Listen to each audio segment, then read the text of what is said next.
약할 때에 강함 주시는 하나님이라고 하는 제목을 가지고 서로 은혜를 나누기를 원합니다. 17세기의 프랑스의 철학자, 수학자 되고 사상가 되었던 파스칼, 블레즈 파스칼이라는 분이 계십니다. 여러분들 너무도 우리 철학 배울 때 파스칼 이야기를 배우지 않으면 제대로 배운 게 아니죠. 그의 작품 가운데 팡세라고 하는 것이 있습니다. 팡세라고 하는 말은 명상록, 유고록이라고 하는 그런 뜻을 가지고 있죠. 파스칼이 남겼던 그런 언어들, 말들 이런 것들을 모아서 파스칼의 팡세라고 하는 명상록, 유고록을 그렇게 만들었습니다. 그 안에 우리가 잘 아는 그런 내용이 있어요. 지금 이야기하고자 하는 그런 명언들 가운데 하나이기도 합니다. 여러분, 인간은 생각하는 갈대다라고 하는 그런 말을 들었잖아요. 그가 이제 그 속에 들어있는 말입니다. 인간은 자연 속에서도 가장 가냘픈 그런 한 줄기 갈대와 같다.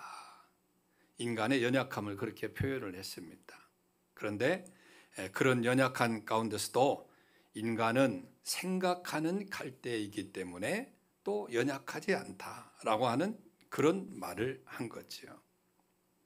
인간은 연약한 존재이지만 생각하기 때문에 결코 연약하지가 않다. 이제 그런 내용이 오늘 이제 본문의 내용과 이제 같기 때문에 말씀을 먼저 드리는 겁니다. 그럼 이런 깜짝 놀랄 그런 이야기를 어디에서 그가 이제 얻었는가, 지혜를 얻었는가, 그런 것은 하나님의 말씀이지요. 파스칼 하면 우리는 많은 사람들이 철학자고 수학자고 사상가다 이렇게만 알고 있는데 아주 독실한 크리스천입니다. 그래서 모든 것들이 하나님의 말씀 가운데 모든 것들이 나오게 되지요. 우리 인간을 갈대라고 비유를 한 이사야 선지자의 말을 너무도 잘 알잖아요. 상한 갈대라고 하는 그런 말을 하잖아요. 그래서 파스칼도 이 성경 구절을 아마 묵상하다가 그렇게 생각을 했지 않겠는가라고 하는 그런 결론을 내리게 됩니다. 그래서 이사야는 메시아에 대해서 예언을 하면서 이런 말을 했어요. 이사야서 42장 1절로 4절에 보니까 내가 붙드는 나의 종, 내 마음에 기뻐하는 자, 곧 내가 택한 사람을 보라. 내가 나의 영을 그에게 주었은즉 그가 이방의 정의를 베풀리라. 그는 외치지 아니하며 목소리를 높이지 아니하며 그 소리를 거리에 들리게 하지 아니하며 상한 갈대를 꺾지 아니하며 꺼져가는 등불을 끄지 아니하고 진실로 정의를 시행할 것이며 그는 쇠하지 아니하며 낙담하지 아니하고 세상의 정의를 세우기 위해서 섬들이 그 교훈을 앙망하리라. 여기에 보면 우리 예수 그리스도의 그 연약함에 대해서 이야기를 하면서도 또 강함을 이야기한단 말이죠. 그래서 예수 그리스도는 상한 갈대를 꺾지 아니하고 꺼져가는 등불도 끄지 않는 그런 분이다. 그러면 여기서 지금 갈대를 이야기하고 있는데 이 갈대는 무엇이냐? 이것은 갈대, 진짜 흔들리는 그런 갈대를 이야기하는 게 아니죠. 이것은 사람을 이야기하는 겁니다. 인간을 이야기한다라고 하는지요. 메시아가 오시면은 그 약한 인간들을 압제하고 그 위에 군림하는 그런 분으로 오시는 것이 아니고 연약한 상한 갈대처럼 꺾일 수밖에 없는 그런 인간들을 보호하시고 인도하고 또 도와주 그들을 구원하시기 위해서 이 땅에 오시는 분이 바로 예수 그리스도시다. 그리고 정의를 세우려고 오시는 분이시다 라고 하는 거죠. 그러고 보면 이사야 선지자가 이야기한 인간도 연약한 존재임을 이야기하는 것입니다. 그리고 오늘 본문에 와보면 인간의 이 연약함이 또 나오는데 바울도 그것을 지금 이야기하고 있잖아요. 그래서 그것은 10절에 보니까 약한 그때가 오히려 강하다. 사람의 약함을 이야기하는 겁니다. 그래서 하나님의 사람은 약하지만 강하다라고 하는 그런 이야기인 거지요.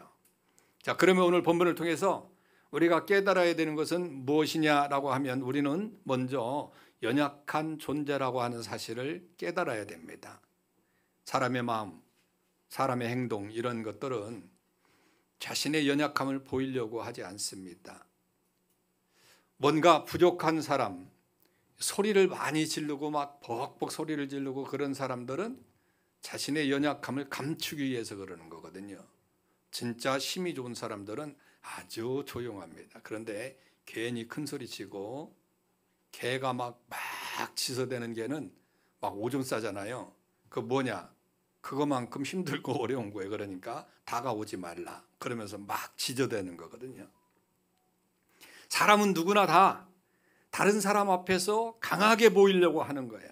왜? 강하게 보이지 않으면 업신여김을 당하니까. 내가 힘 있는 사람처럼 보이려고 합니다. 왜? 그래야만이 함부로 대하지 않으니까 말이지요. 그래서 아마 인류는 오랜 세월 승자 독식의 그 삶을 구축해 오면서 양육강식의 틀 안에서 그렇게 살다 보니까 그런 틀에서 많은 그런 문제들을 생기게 되는 거죠. 오늘 본문의 말씀도 1절에 보니까 바울은 부득불 자랑한다라고 그렇게 말했어요. 그는 주의 환상과 계시를 자랑했습니다. 그 자랑은 그리스도 안에 있는 사람을 본 경험을 통해서 14년 전에 그가 아주 강력하게 경험했던 그런 사실을 지금 큰 기억을, 큰 경험을 지금 이야기하고 있는 겁니다. 그래서 6절에서 자신은 그런 자랑을 하더라도 이것은 참말이다, 이것은 진실이다 라고 하는 거지요. 그러면 그것이 뭐냐? 바울이 그렇게 자랑했던 것이 뭐냐면 하나님의 현원, 하나님이 나타나셔서 이제 바울을 강력한 그런 힘으로 바울을 잡고 새로운 사람으로 변화될 수 있도록 만들었던 그런 하나님의 현원, 그것은 잊을 수가 없는 거예요. 그래서 몇 년 전이라는 것까지 정확하게 그렇게 알고 있습니다. 14년 전에 그렇게 확실하게 이야기를 하는 겁니다. 그 3절에 보니까 그분이 자신을 낙원으로 이끌어가서 사람이 들을 수 없는 놀라운 말씀을 해주셨다. 아마 이런 경험은, 분명히 이런 경험을 한 사람들은 아마 믿음의 계급장일 겁니다. 그래서 나는 믿음이 이 정도의 계급이야, 나는 낮은 계급이 아니야, 나는 믿음이 높은 계급이야. 왜? 하나님의 환상을 받고 하나님의 음성을 들었고. 그런 사람들이 있잖아요. 기도하고 막 응답받으면 다른 사람들을 업신여기고 말이죠. 그 계급장으로 생각하니까. 바울이 지금 그걸 이야기하는 겁니다. 그런데 여러분, 놀라운 것은 뭐냐면 바울이 이 경험을 한 바울이 이렇게 말해요. 5절에 보니까 내가 이런 사람을 위하여 자랑하겠으나 나를 위해서는 약한 것들 위에는 자랑하지 아니하니라. 자, 여기서 내가 이런 사람을 위해서 자랑하겠으나 라고 하는 그런 말은 누구를 이야기하는 것일까? 그것은 그 놀라운 경험을 한 사람들입니다. 놀라운 경험을 한 사람들이 자꾸 자신에 대해서 자랑을 하니까 이제 강력한 그런 경험을 한 사도 바울은 그 사람들 앞에서는 나도 자랑한다는 거지요. 한마디로 너희들 까불지 마. 너희들보다는 내가 더 강력한 체험을 한 거지. 그러니까 어디서 우쭐대고 있는 거야. 그런데 중요한 것은 뭐냐면 하나님의 뜻이 아니기 때문에 사도 바울이 자랑을 하지 않는다는 겁니다. 그렇게 하는 것이 이건 하나님의 뜻이 아니라고 하는 거죠. 여러분도 잘 알다시피 사도 바울이 얼마나 자랑할 게 많습니까? 자랑할 게 뭐가 있어요? 유대인 중에 유대인, 가말리아 문화생, 또 하나님이 강권적으로 다메섹 도상에서 그를 만나고 체험할 수 있도록 만들어진 그런 일들, 막 이런 것들을 보게 되면 자랑할 게 얼마나 많습니까? 신비로운 것들이 얼마나 많습니까? 기적을 나타낸 그런 것들이 얼마나 많습니까? 하지만 그것은 마음에만 저장해 놓는다는 겁니다. 마음에만 저장해 놓고, 왜? 이건 하나님이 원하시는 것이 아니니까. 세상에서 원하는 것은 센 것을 요구하고 높은 것을 요구하고 이제 잘된 것을 요구하고 놀라운 사실들을 요구하지만 그게 아니라는 거죠. 센 것이 제일이 아니라는 거죠. 그리고 조금이라도 세다 싶으면 자신보다 약한 자를 짓누르려고 하는데 그런 것들이 좋은 것이 아니라는 거죠. 그러나 우리는 성도가 아닙니까? 우리가 어떻게 그렇게 할 수 있겠습니까? 예수 그리스도, 오늘 사도 바울이 이야기하는 것, 자기도 그런 경험을 했습니다. 아주 다른 사람한테 자랑할 것은 엄청나게 많은 사람이에요. 그런데 그럼에도 불구하고 자랑하지 아니하는 것은 내가 세상 사람이 아니라는 겁니다. 그리스도 안에서 있는 하나님의 은혜로 사는 그런 사람들이기 때문에 그렇다고 하는 거지요. 그래서 세상에서 제일 약한 자라는 것을 날마다 깨닫는 것 엄청 중요하다라고 하는 거지요. 자, 그러면 바울은 왜 약한 것을 자랑한다고 말을 할까? 9절 하반절에 보니까 자신이 약하기 때문에 그리스도의 능력이 자신에게 머물게 된다는 겁니다. 자신이 강하면 그리스도가 머물지 않는데 내가 약하다 보니까 그리스도가 나에게 머물러 있어요. 그래서 어떠한 일을 하든지 도우시는 그리스도를 체험하면서 그렇게 산다고 하는 거지요. 10절 보니까 세상에서 받은 능력, 궁핍, 박해를 기뻐하는데 그 이유가 뭐냐?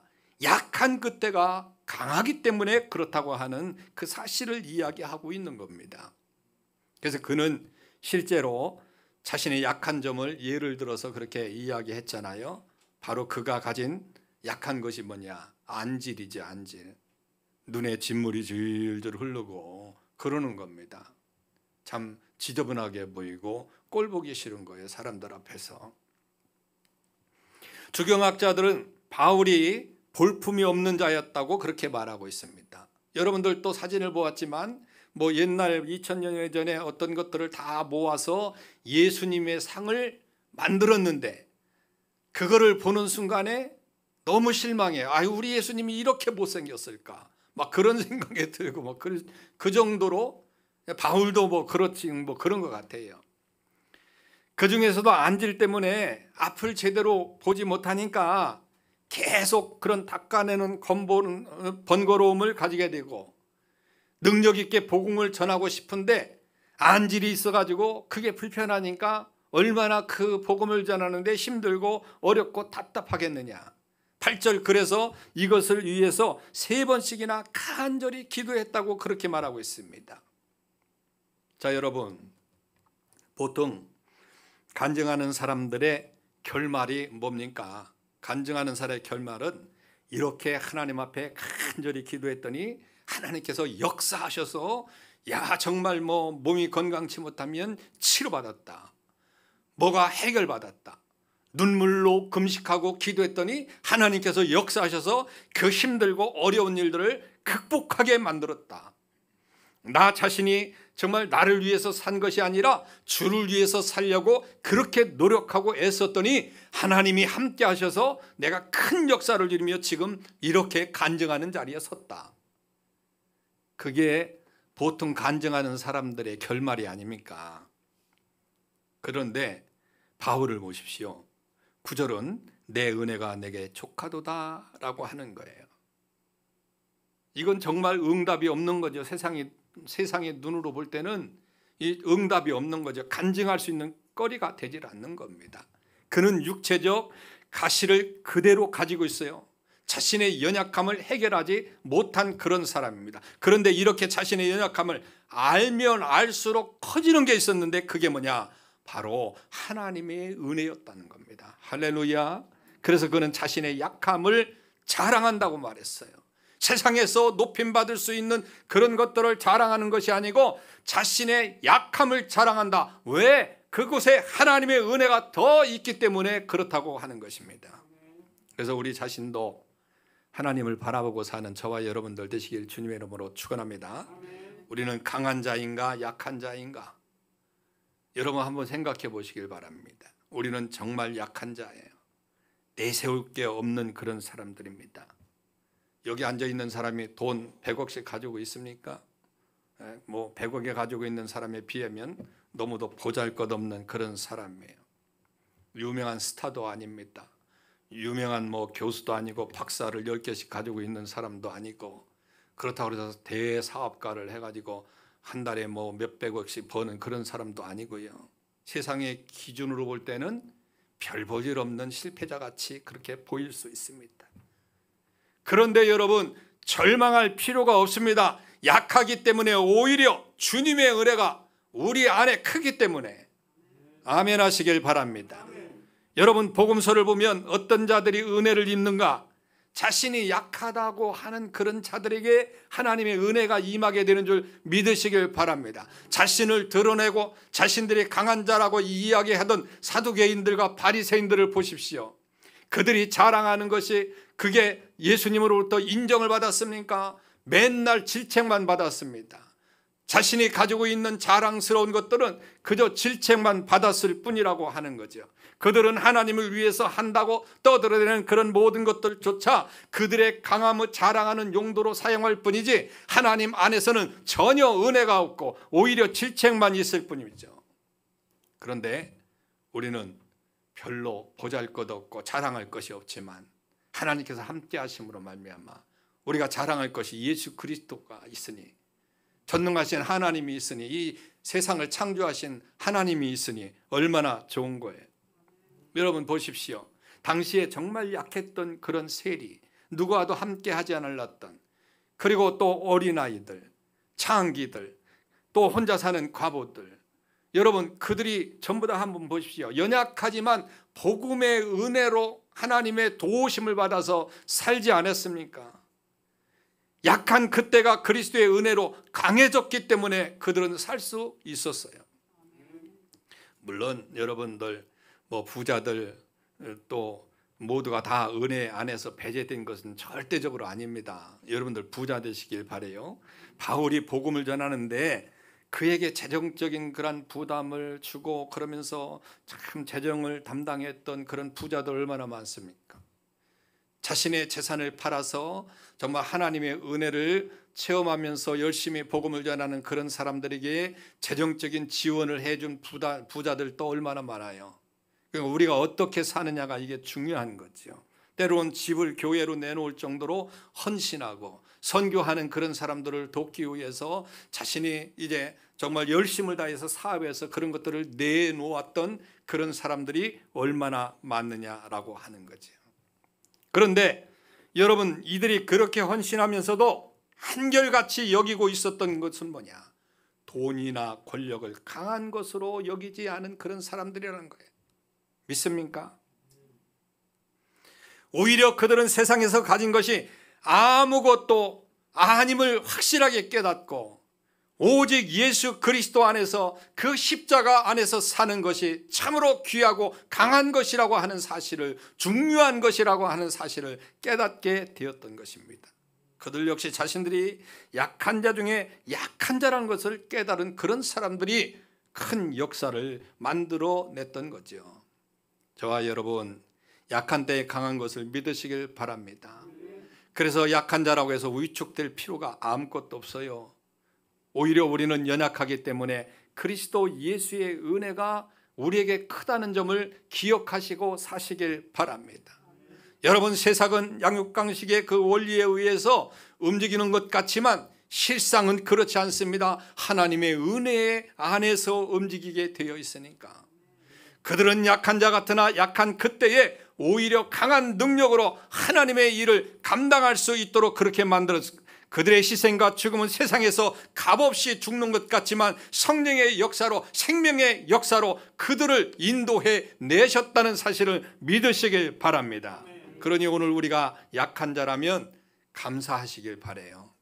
실망하지 마시길 바랍니다. 왜? 약한 그때가 오히려 강한 때이기 때문에 그런 거죠. 약한 지금이 바로 은혜를 받을 만한 때이기 때문에 그런 줄 믿으시길 바랍니다. 그리고 두 번째는 약할 때 강한 것은 약하기 때문이 아니라 하나님의 뜻 안에 서 있기 때문이다. 하나님의 뜻 안에 서 있기 때문에. 바울 사도가 약한 그때가 강함이라고 이야기하는 근거가 어디냐? 약하다고 하는 그 자체가 아니에요. 여러분들 그걸 아셔야 됩니다. 그것은 그렇게 약한데도 하나님께서 들어 쓰임 받는다고 하는 사실이 있기 때문에 그러는 거죠. 여러분, 바울은 안질이 복음을 전하는데 방해가 됐잖아요. 그러면 여기서 한번 보십시오. 질질 막 눈물을 흘리고 막 구적대고 지저분하게 그러면서 이렇게 나가서 복음을 전하면서 뭐라고 복음을 전하느냐? 예수 믿으면 구원받습니다. 예수 믿으면 축복을 받습니다. 예수 믿으면 건강합니다. 아이고, 너나 좀 건강해라. 네? 장애가 될 수 있단 말이죠. 열심을 다하여 일하는데, 여러분, 그래서 내가 복음을 위해서 열심을 다 하려고 하니까 하나님, 이 제발 좀 이 약한 것을 좀 고쳐주세요. 3번씩이나 기도했는데, 그런데 그때 깨달은 것이 뭐예요? 만약 하나님께서 그를 고쳐주셨다면 자신이 교만해져서 오히려 더 아주 자기가 강한 줄 알고 그러다가 나불대다가 그만 넘어지고 그럴 수가 충분히 있었는데, 그 건강했다면 정작 전해야 될 복음은 뒤로 하고 다른 또 길로 갈 수 있었을지도 모른대. 그런데 안질 때문에 불편하고 여러 가지 힘들고 어려웠지만 그곳에 항상 하나님의 은혜가 있었다는 사실을 그는 깨닫게 된 거지요. 그래서 바울은 10절에 약한 그때의 강함이라고 그렇게 고백을 하는 겁니다. 저와 여러분은 이것을 반드시 놓치지 않기를 주님의 이름으로 축원합니다. 바울은 단순히 자신이 약하다는 것만 이야기하는 게 절대적으로 아닙니다. 그렇게 약해서 보잘것없는 그런 존재에도 불구하고 하나님께서 자신을 일꾼으로 사용하신다고 하는 그것을 이야기하고자 하는 것을 믿으시길 바랍니다. 여러분, 그래서 우리도 우리의 연약함이 자랑이 되어야 될 줄로 믿습니다. 왜냐하면 우리의 연약함으로 인해서 오히려 하나님의 놀라운 역사가 이루어지기 때문에, 나는 힘들고 어렵고 나는 보잘것없는 그런 살인이지만 그럼에도 불구하고 하나님은 늘 나와 함께 하셔서 내가 이렇게 이런 일들을 하면서 지금도 살아갈 수 있다라고 하는 그런 간증을 많이 하시길 바랍니다. 그런데 중요한 것은 약함에 빠지면 그 사람들이 실망한다는 거지요. 약하다고 하면서 아무것도 하지 않고 있으라고 하는 그런 생각을 가지게 된다는 거죠. 약해서 자신감을 잃어버린다는 거죠. 그래서 종종 그런 사람들이 많이 있잖아요. 교회에서 하나님의 일을 열심히 하십시오. 이것도 하십시오. 저것도 하십시오. 그러면 아이고, 내가 믿음이 약해서 이거 못하고요. 이건 이래서 못하고요. 저래서 못하고요. 아이고, 능력이 있는 저기 김 집사, 김 권사 얼마나 잘할 건데요. 저 같은 무지랭이 같은 놈한테 뭘 그런 게 맡깁니까? 아이고, 교만에 터지기는. 우리는 약하다는 것을 분명히 깨달아야 될 줄로 믿습니다. 하지만 약하다고 주저앉아 있는 것이 아니라 예수 그리스도의 십자가를 의지하면서 주님께 나아가면 주님은 저와 여러분들을 도우시고 은혜를 내려주셔서 모든 일들을 감당할 수 있도록 만들어 주실 줄로 믿습니다. 저는 여러분들이 하나님 앞에서 감당하는 길이 어떤 길인지를 잘 몰라요. 여러분들에게 주신 사명들이 각각 다르기 때문에 정확히 여러분들이 어떤 사명을 받았는지는 판단하지 못하지만, 하지만 여러분들이 지금 주님이 가라고 하는 길을 반드시 가야 된다고 하는 사실을 분명히 알고 있습니다. 여러분들에게 주신 그런 사명들을 여러분들이 잘 감당해야 된다고 하는 사실만큼은 분명하게 알고 있습니다. 그래서 그런 길을 갈 때 내 힘이 아닌 주님의 은혜로 가시길 바랍니다. 여러분들에게 맡겨준 것이 무엇인지 작은 것이라 할지라도 여러분들 그 일을 잘 감당하시길 바라요. 그걸 잘 감당하는 것이 여러분들이 몫이라고 하는 사실을 저는 확실하게 기억을 합니다. 믿습니까? 그래서 그걸 깨닫고 주님을 의지하면서 나가는 자에게 약한 그때가 강함이더라. 하나님이 도우신다는 얘기지요. 세 번째는 약할 때 강함되는 그런 모습의 방법론은 바로 말씀과 기도에 있다라고 하는 거죠. 바울이 약할 그때의 강함을 느낀 것은 언제인가? 하나님의 말씀을 붙잡고 씨름했을 때. 그리고 하나님 앞에 간절히 간구하면서 기도하면서 한 걸음씩 하나님 앞에 나갔을 때, 그때 약할 때 강함 되신다고 하는 그 사실을 깨닫게 되는 거예요. 그럴 때 하나님께서 바울의 마음에 주신 것이 바로 약할 때 강함 주시는 겁니다.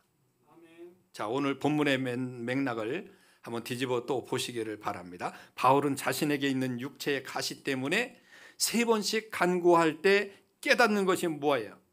내 은혜가 내게 족하다. 그러나 약할 때 강함 주신다. 이 사실을 깨달았잖아요. 기도하며 말씀을 이제 감당하면서 나아갈 때 이런 것을 깨닫게 된 줄 믿으시길 바랍니다. 그러면 여러분, 우리가 말씀대로 살 때는 세상에서는 가장 약한 자이지만 반대로 우리가 누굽니까? 가장 강한 사람이 될 수 있다는 거예요. 역으로 말하면 세상 사람들이 결코 우리를 꺾을 수 없는 그런 강함이 우리에게 있을 때가 바로 하나님의 말씀이 임할 때고 기도할 때라는 거예요. 아멘. 할렐루야. 아멘. 그 말씀대로 살아가기 위해서 기도하며 나아갈 때가 우리에게 강함 되실 때라는 사실을 믿으시길 바랍니다. 아멘. 그래서 그 말씀과 기도만이 우리로 하여금 하나님의 은혜를 깨닫고 약하지만 강하게 만들어 주신다고 하는 사실을 믿으시길 바랍니다. 아멘. 우리가 인생을 살면서 하나님의 뜻 안에서 사는 것, 다시 말하면 하나님의 길로 가는 것이 무엇일까? 저마다의 사명은 다르기 때문에 공통되는 무엇을 이야기할 수는 없어요. 그런데 한 가지 분명히 이야기하자면 어떤 길을 가든지 말씀을 묵상하고 기도하면서 가는 겁니다. 왜 아멘을 안 하십니까? 여러분, 중요한 것을 깨달을 것은 뭐냐면 하나님의 길은 명백하게 이것 하라 저것 하라 식으로 주어지지 않습니다. 그저 우리 주변에서 하나님의 말씀을 붙잡고 기도하면서 자신에게 주어진 그런 현장에서 최선을 다하면서 사는 거예요. 그럼 하나님이 그 길을 인도해 주시는 겁니다. 하나님께 소원을 두고 소망을 두고 그저 내 자신에게 주어진 그런 자리에서 최선을 다하면서 사는 겁니다. 그 소원을 갖고 끊임없이 말씀을 묵상하고 기도하면서 나갈 때 그 심령 속에 하나님이 원하시는 그런 방향으로 갈 수 있도록 인도해 주신다고 하는 사실을 믿으시길 바랍니다. 이렇게 기도하면서 묵상하게 나가게 되면 그것이 나에게 확신을 주시는 것이죠. 따라서 주님의 일을 제대로 할 수 있도록 약한 그때에 강함을 주시는 줄 믿으시길 바랍니다. 철저하게 하나님 말씀과 기도로 나아갈 때 자연스럽게 허락하시는 거죠. 그래서 여러분들 기도 많이 하시길 바랍니다. 요즘 참 비대면으로 예배를 드리다 보니까 기도하는 게 너무 약하잖아요.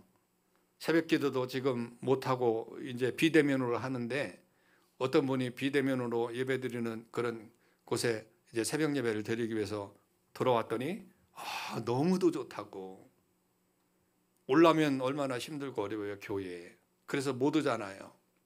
그런데 잠깐 눈을 뜨고 3, 40분 예배를 드리니까 얼마나 좋은지, 방 안에 딱 앉아 있으면 목사님이 나와서 설교하고 그 실제 예배 드리는 것처럼 똑같이 그렇게 하니까 새벽에 현장에 있는 것처럼 느껴진다고 하는 거죠.